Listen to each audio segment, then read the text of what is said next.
Hey, what's up, everybody? Welcome to another episode of OpenMic. We are back, y'all. I'm here with Coco, Chloe, and D-Chan. I'm Logan. And guys, welcome. Today, we're going to be talking about and reflecting back on 2022 because it's coming to a close. And we're going to start. Coco, you had something big happen to you this year. Why don't you share it with the people? Gosh, I'm so blessed because this team around me made it possible for me to go wireless. I got AirPods this year, guys, and the team gifted me some AirPods for my birthday. And guys, it's actually been life-changing. And so we really kicked off the year strong this year for me personally. Well, welcome to the new age, Yeah, Coco. thank you. That's like not a 2022 thing, but it was for you. I love that. Chloe, what was a big highlight for the year for you? I would say one of my highlights from the beginning of the year and really seeped into the rest of the year was one of my really best friends. I would say now she's one of my sweetest friends is Trudy. She lives in London.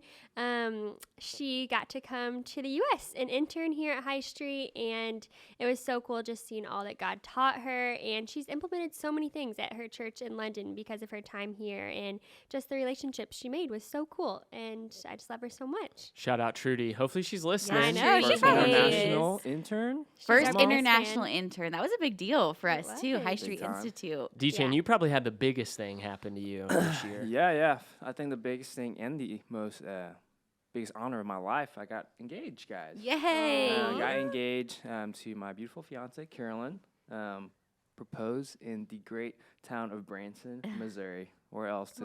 What better place to be? Exactly. Love it. Home of Silver Dollar Wait, City. D-Chan, Come on. another really great thing happened to you this year was you graduated from the residency here at High I Street. sure did in July. It feels like it's been years. Now we're on our second year. Yeah. It's a new class of residents coming in, and they're doing great. And this Yeah. program is blooming. So I'm just excited to see how it's been growing. That's awesome. Well, y'all, we're reflecting on 2022, and one of the things we want to do is reflect back on really what happened in our ministry this year. And we were just sitting here talking, and it's always so mind-blowing to be like, oh, wow, like those things happened this year. Like it's a long year, you know? And so one of the things we talked about that was super cool that we got to see is, or one of the highlights for me was the summer like series we had at Young Adults. And so we were really talking about sanctification. And I think that as we were going through Romans, it was just like really, I think what we needed to go through, but also it was just like such a good time for our community over the summer. We had the highest numbers we've had over the summer, and it wasn't just college students or postgrad. It was a good mix of everybody. And I think it just reaffirmed to me and highlighted to me that God has wired us all for community, and that is something that people are still longing and searching for, and it reinvigorates us for the mission of why we do young adults. But that was this summer. I kind of jumped ahead there, but what else do we got? Okay, I'll piggyback off this summer. This summer, we decided that we wanted to have a baptism at Young Adults. Oh, yeah. And that was really cool because, you know, we do baptisms on Sunday. We kind of go through that process, but we really felt like we were asking people to take their next steps in their relationship with God. And we're like, what better way to do that? Because we know there's people who need to take that next step and follow in God's command to get baptized within our group. And so we decided, okay, like we felt like God wanted us to do this. And it was kind of a scary thing because we were like, we're going to set this all up, but is anyone actually going to get baptized? It was going to be like an on-the-spot thing. And, you know, it was so cool because one person came down and decided to get baptized at a summer Young Adults. And so, gosh, that was just such a cool moment to be like, okay, God, we felt like you wanted us to do this, but we were waiting for a while. And we were like, nobody's coming down to do this. And then God brought somebody, and that was just a really cool thing because he was working in her life to do that. And that was like the circumstances that he was going to use. So we were just faithful to say yes to God.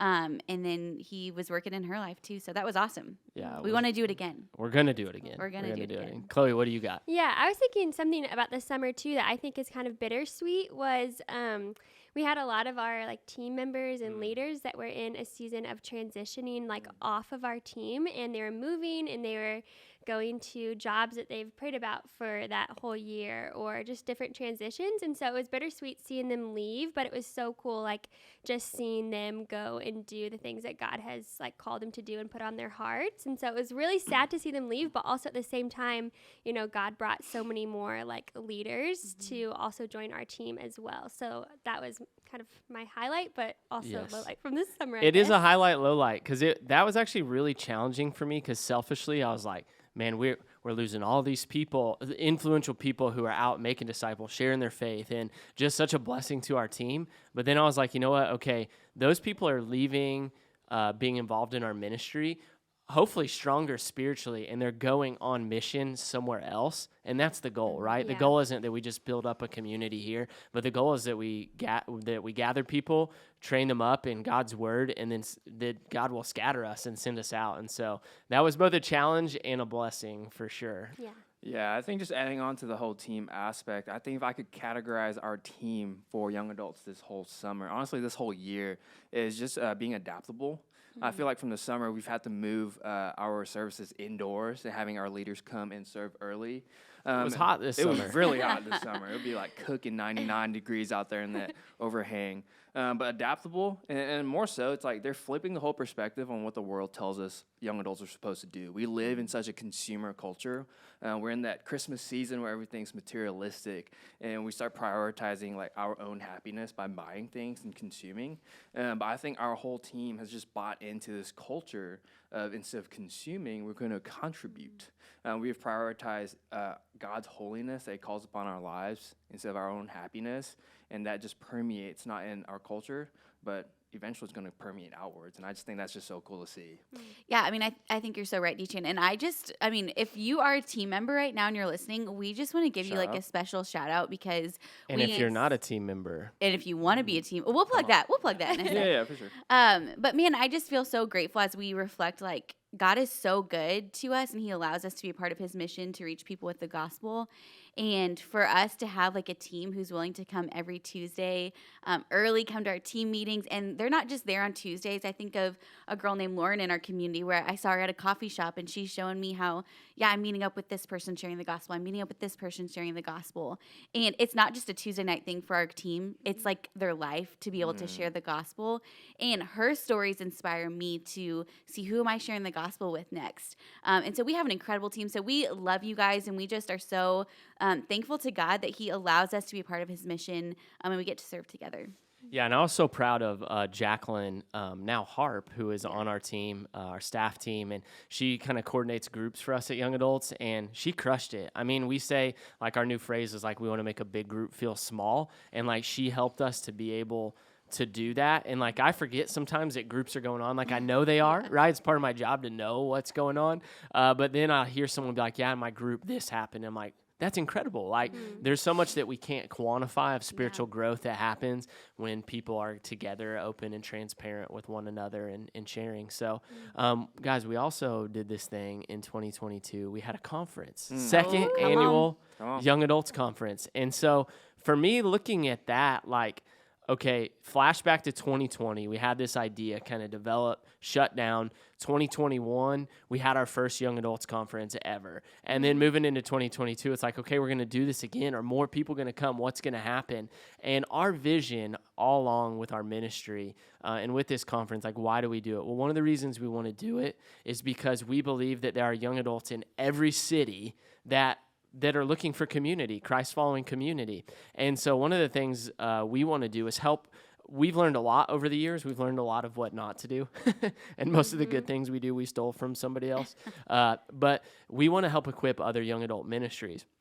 And so the biggest win for conference for me was that there were 12-plus churches that came and brought their young adults and hopefully left with a vision of what young adult ministry can look like. And so that was just such a win for me. And obviously, we're all going to share a little bit about conference wins for sure. Yeah, conference was awesome. And I just remember, really every year we learn new things about, okay, that didn't go awesome. We're going to switch it up this year. And just to see how our team came together and really elevated pretty much everything we did was just incredible. Again, the team is where it's at, because like I look around even in this room and I'm like, there's not a chance we could have done what we did without our team. But I just think about all the people who came, and I got to pray with 2 girls who wanted to like make sure they were saved. And I'm like, that is why we do what we do, because we want the gospel to be spread. And, you know, I think about the people who came and they're like, man, like, what am I doing with my life? I've got to keep going and keep pursuing the Lord. And just to be in a group of people with 600 plus young adults praising the Lord, like those are some of the coolest moments to see, like, wow, like all of us from all over the country, literally people from California, from Texas, you know, all over, to be able to come together with one mission to pursue Jesus for this weekend, and to have a blast. Like, we had so much fun. Silent disco. I mean, that who doesn't have fun at silent disco? And Coco, you're talking about the worship like that. To me, like I would just look around and I would just like look and see what's happening. And when you see that, like I think that what people say and what the perception is that the next generation doesn't care about God and is not interested in God. But when I looked and I saw that room full of people worshiping, I'm like, man, there's such great hope, and I believe the best is yet to come because of that. Chloe, this was yours and Jake's first conference, because you were in London for the first one. So what was your reflection?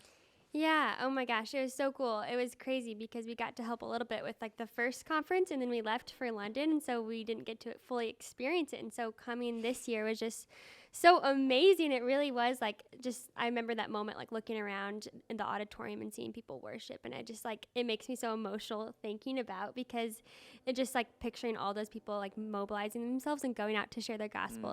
It was so cool to see. But I feel like I have 2 things that I think of conference.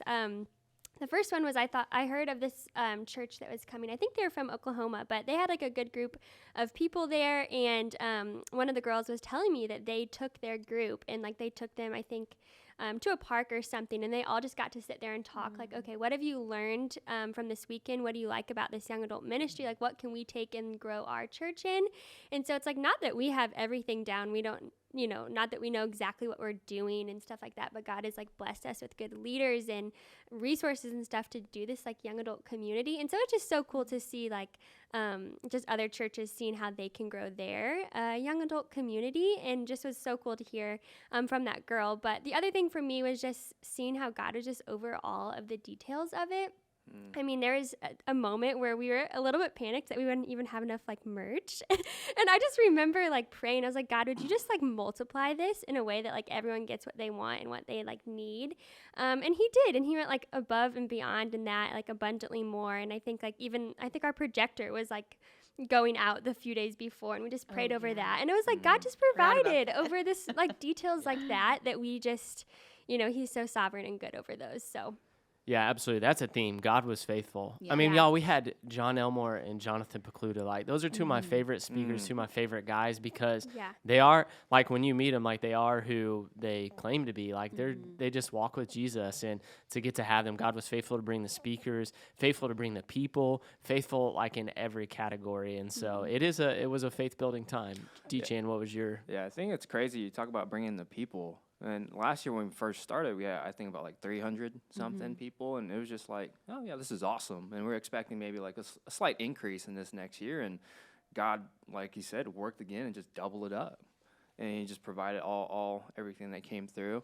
I think one of my favorite things was kind of like along you guys talking about was the worship. Being up front, I think being able to stand there after a service as people try to come down to pray and just watching the whole congregation, 700 people just come together to worship.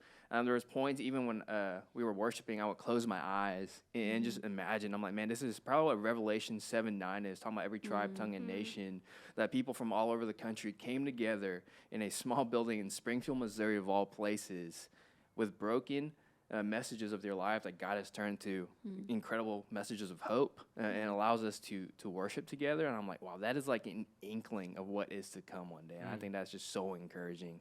Another thing was having leaders. I met some guys from, I think, First Baptist O'Fallon. They brought Shout a out. whole Oh, shout out. Fallon, Illinois. Chloe, is that your home, around your hometown? Yeah. Love it. Yep. Yeah, and I remember I was talking to a guy by the name of Coach. His name's Josh, but goes by Coach, and he was just saying it's so cool that they finally get to come and be poured in themselves, especially within ministry. It's just a role that you're pouring out a lot. So for us to be able to encourage and to serve the body in a way like we did over conference, that was just so encouraging. I can't wait to do it again, That's awesome. Yeah, we had a leaders brunch, and that was so cool because we, like you said, we got to like come together with all the different leaders from the different churches and just like encourage one another. And oh my goodness, I feel like that for me was so refreshing too because we got to say like, hey, like what you're doing matters in your specific area, and God is so faithful, and He's going to continue to give you new ideas and to be able to reach more people. But like that was so cool. But we also made a really big announcement at conference last year. What was our announcement? Our announcement is that Chris Renzema Oh, is yeah, coming yeah. next he year. was This number year, one next year. on so many- First time. Yeah, first time. He was number one on some people's Spotify Wrapped. Yeah. This year. So if you like Chris Renzema, you got to be here at conference 2023. Yeah, and be on the lookout for more announcements coming soon. So, hey, as we finish up, let's rapid fire here. Personal reflections, maybe like what God taught you this year. Just kind of let's round robin it in here. What did God teach you, or just what's a reflection on the year that you have that you want to share? Coco?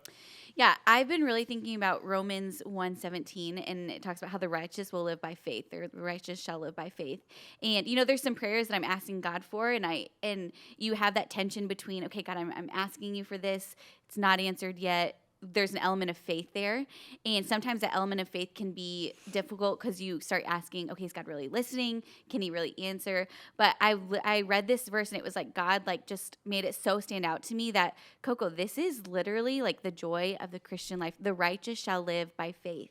I'm like, that gives a whole new perspective to praying different things, asking God for big things, because that's how, as believers, we should live. And in the meantime, when maybe our answers haven't come yet, God develops things in us, and He strengthens our relationship and our dependence on Him.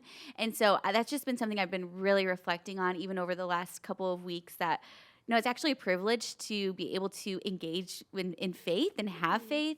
And even though it can be scary and hard sometimes of like, okay, God, you're not answering my prayer, and I still have these big things that I'm praying for. But in this verse, it really reminded me that, no, like this is actually a joy.